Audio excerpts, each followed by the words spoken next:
What's up, guys? Rev Sauce 9. Make sure to rate, like, and subscribe to the channel. So it's been a minute. I know I haven't been around as much as I want to be. You guys, have told me this. Some of you think I'm retiring. I'm not retiring. I'm not going anywhere. I'm changing some things. So going forward with wrestling reviews and new stuff, it's going to be recorded content. For now, I'm going to focus on my game streaming for a while on Twitch, Kick, and Trovo. If you guys want to come over there, follow me, or if you have a Twitch Prime sub with Amazon, come over and subscribe to your boy. I would appreciate it. It helps me out. I do have a donation link down below if you want to help out this very channel. I need some tech help. And I pretty much have been paying off debts, selling some assets, working on my car, getting things back to normal. That's what I've been doing. And I also got the stomach flu, and with the forest fires, it made me even worse. And I got my updated shots from my doctor, and COVID, all this put me to the floor. And it's just been one thing leads to another. And I seriously apologize. I'm trying to get back in health. I'm trying to get things right. And it just, unfortunately, trying to get the right things done, it put me to the floor. And I've just been busy trying to get out of debt. That's been the goal of mine, to get out of it. And I finally got out of it yesterday. And it's just a major hole that I've been in. Now it's just get my Social Security stuff fixed, and we're in business. I'm pretty much fully in the green at this point. I'm happy. I'm back to normal. You're going to see a lot of this face. You're not going to see me gone doing strange things to make it by and do all that. We're going to be here 24/7. That's what I'm hoping. And you're going to see a lot of my face over on the game streaming side. Now, as far as wrestling and sports and all that, it's going to be recorded content for now. And if there's a major pay-per-view or something, I'll try to go live and do the things, watch-alongs and things like that. We got Grand Slam coming up. We got, the CW stuff coming up soon for NXT, which I'm excited for, and stuff like that. Tomorrow, I'm going to make sure to have a recorded review of NXT for you guys. I did promise audio stuff that is coming, podcasting-wise, that's coming for you guys. I got a lot of stuff in the pipeline, so trust me, this channel's not dying on YouTube or Odyssey or Rumble or BitChute. I'm still here doing the things. I promise you that. I'm not dying. I'm not going anywhere. I just had to take care of my shit. Unfortunately, real life takes precedence. Health before wealth, or wealth before health, or whatever. You know what I mean? You guys get the point. I'm back better than ever. I know some of you are going to hate my existence for being here, but I'm still here. I'm still kicking. I'm still doing the things. So I do apologize that I have not been around enough. This video will be uploaded. You guys will get it. Get my opinion on Monday Night Raw.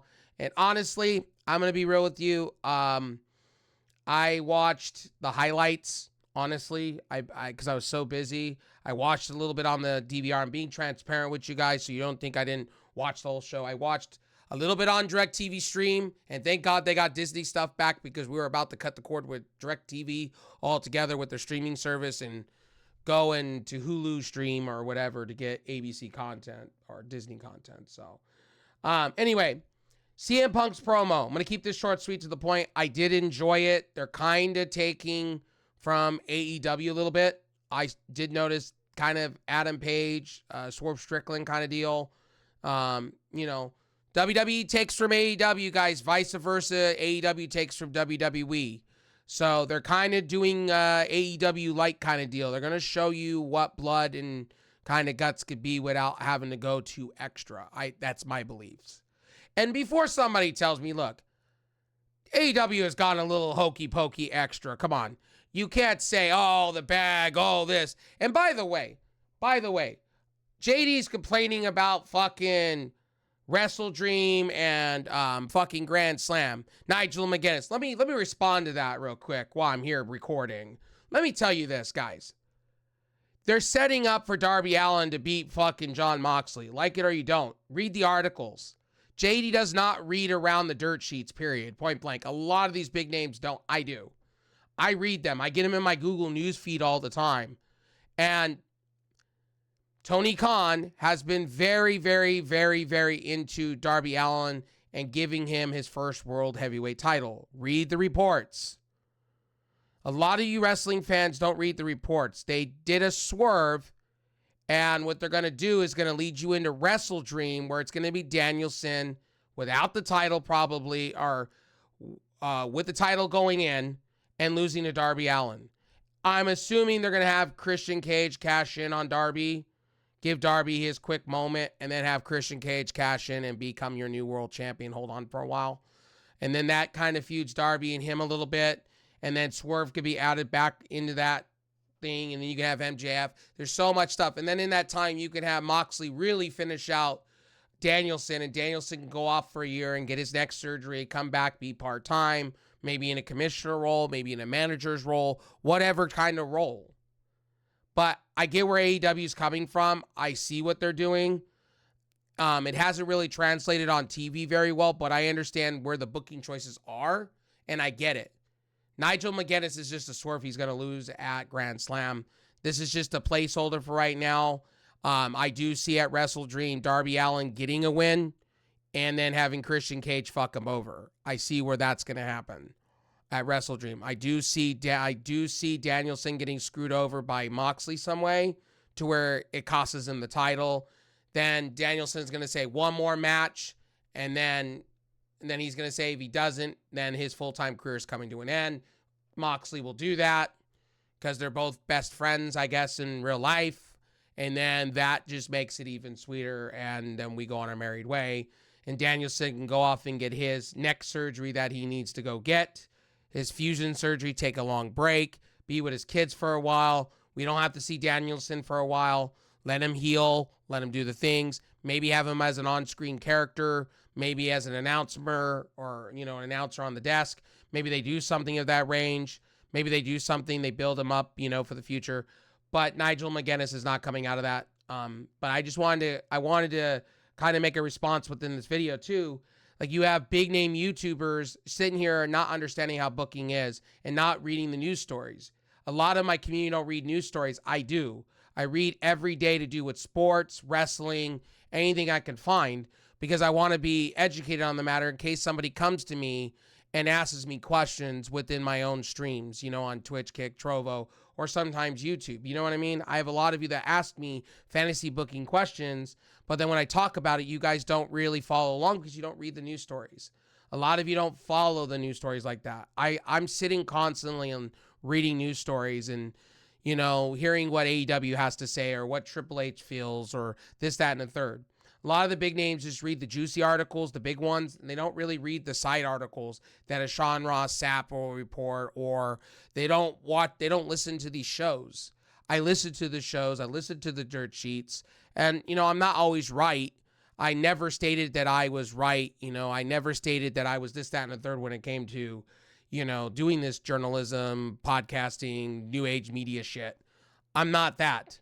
But I am going to tell you guys straight up, and I'm going to be real freaking honest, I'm not going to sell you on a narrative, and I'm not going to sell you on stuff. And I've had people disagree with me within this channel, and that's okay. I'm cool with that.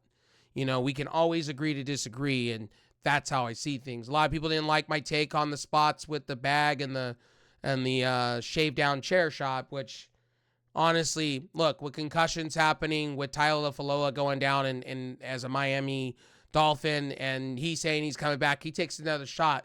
I don't know what Miami's thinking. Now they're going after free agents because they are concerned now. They have to be. He needs to retire. That guy needs to retire. Anyway, I did like CM Punk's promo real quick. I didn't, I get it.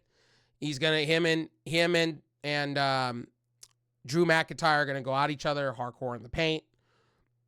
And look, I'm glad that WWE's not doing a show that's called Hell in the Cell, and they're doing like 4 different Hell in the Cell matches. They're doing one within a pay-per-view. They need to do that. Like a cage match here and there, a Hell in the Cell here and there. They don't need to have it as a special pay-per-view to do so. Rhea Ripley was limping. Damian Priest, Judgment Day. That whole segment was cool. I liked the flying spear from Braun Breaker. Sami Zayn and Braun Breaker looks like that feud. I take that back. Gunther and Sami Zayn looks pretty good. I like the beatdown from Kaiser. I thought that was great. I did like the flying spear on Jey Uso when they were beating up, the Judgment Day was beating up the Terror Twins. I did like that. I like how Raw's shaping up to being the A show, really. I like how they're booking it. I like Braun Breaker a lot. I'm really liking it. And then you hear Death Revel maybe going, not being renewed with WWE and saying they're going to change everybody's music to some type of cool mainstream music. About time. UFC, they have mainstream music. Why can't WWE? So I'm glad to see Death Rebels kind of going away and seeing possibly maybe they bring CFO Buddy back. Maybe they bring those guys back, or maybe they bring Jim Johnson back and they have these rock and roll themes, or maybe fuck it, they don't hire anybody and they just go after, like, they pay hundreds and thousands of dollars to big record labels and get music that way. Punk drops the mic. Who gives a shit? Pete Dunne defeats Sheamus. That was predictable. They're building up Pete Dunne. Sheamus is kind of, I don't know if he renewed with the company. I think he's just on injury extension. So they're just building up Sheamus, and I see Sheamus and Pete Dunne going at each other again. I see maybe a no holds barred match, maybe somewhere down the line. Jey Uso. I like Jey Uso. I don't see him beating Gunther for that. I take that back. Let me rephrase that. Sorry. I get Jey Uso tonight. I'm getting, because I'm like coffeeed out and so much into stuff in this recording. Sami Zayn. I do not see Sami Zayn being Gunther. Too early to do so. Again, I don't think they have faith in Sami Zayn winning the title. I don't think they're going to put the strap around him. Jey Uso, I could see them putting the strap around him next week against Braun Breaker. I could see that.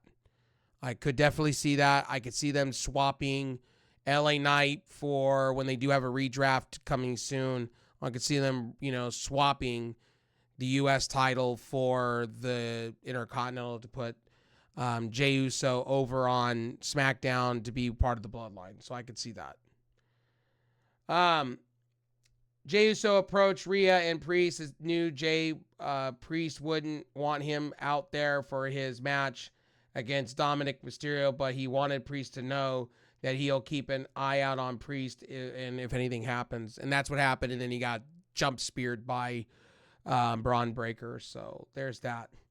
Natalya with Selena Vega and Valkyria defeat Zoe Stark and Shayna Baszler. I could care less. I could care less for this group with Sonya Deville. I could care less about it. Natalya coming back to WWE. I could care less. It's the same old with Natalya. Natalya should have went to AEW. Should have went anywhere else. I know she's going to retire in WWE. That's just a given. But, her shit's awful. Not great. Kelly tries to interview Rhea, but Finn interrupts. Balor says Rhea was just as bad as Priest. She acts like they're family, but she only cares about herself.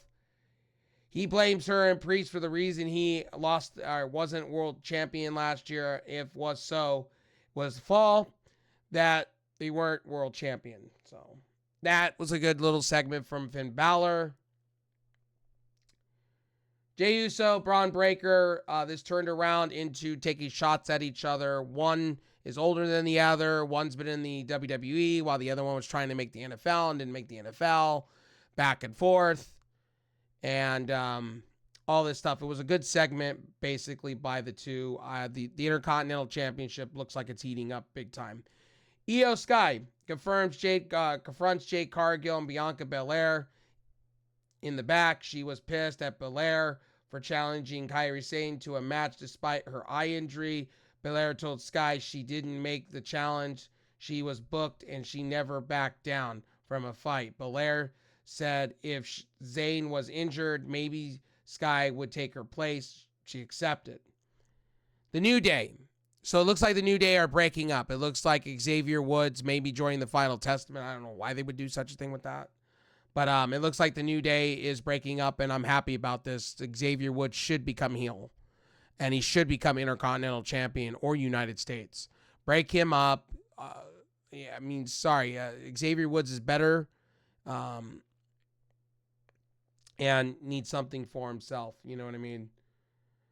Kelly tried to interview Kingston, but left to find Woods. Woods was down in the hall screaming at the LWO that got involved. Kingston said he was the one who asked for their help. Woods argued with Kingston and wondered why they suddenly needed help. They haven't for years, all these years. Kingston said they never needed help but before because they had Big E.